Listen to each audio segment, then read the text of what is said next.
Orang itu menjadi kikir itu karena nganggap hidup itu lama dan uang itu penting. Kalau zaman Nabi itu sederhana kalau melihat hidup.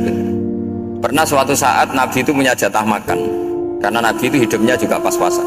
Jadi Nabi itu unik. Beliau di satu sisi kaya raya, bisa ngurmat Abu Hurairah, Ammar, Suhaib, Ashabu Sufa itu dirawat Nabi semua. Itu kan kaya, bisa ngerawat sekian orang. Tapi di sisi yang lain untuk pribadinya beliau miskin.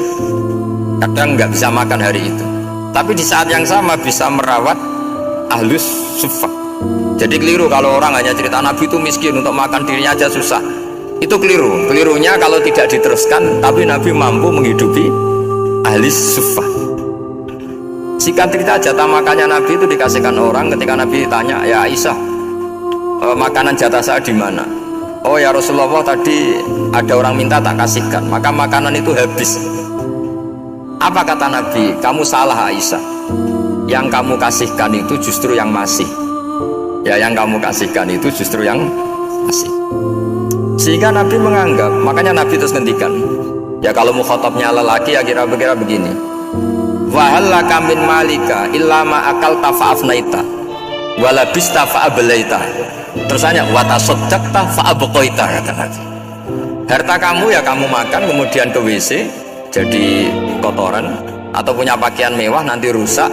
Wa tasaddaqta fa'abqaita. Ada yang kamu sedekahkan, yaitu yang abadi sampai akhir. Sehingga banyak pengusaha yang mencintai saya setelah tak ajari hadis itu. Misalnya punya uang 1 miliar karena dia spekulan atau pedagang rawan bangkrut, disedekahkan ke masjid 50 juta, yaitu yang abadi. Jadi kalau suatu saat bangkrut, dia masih punya uang 50 juta di akhirat. Jadi Nabi itu mengajari sedekah itu apa? Ya sedekah itu pengabadian uang. Kalau kita kan enggak, bilang sedekah itu nguras uang. Itu pikirannya setan dan pikirannya orang Islam. Itu cara berpikir setan, bukan cara berpikir umat apa. Sehingga Sayyid Ali Zainal Abidin itu kalau ada orang minta, kemudian beliau ngasih, itu beliau bilang gini, marhaban biman hamala zadi ilal akhirah. Matur nuwun nggih jenengan sembeta sangu kula nada. Jadi dianggap teller saja.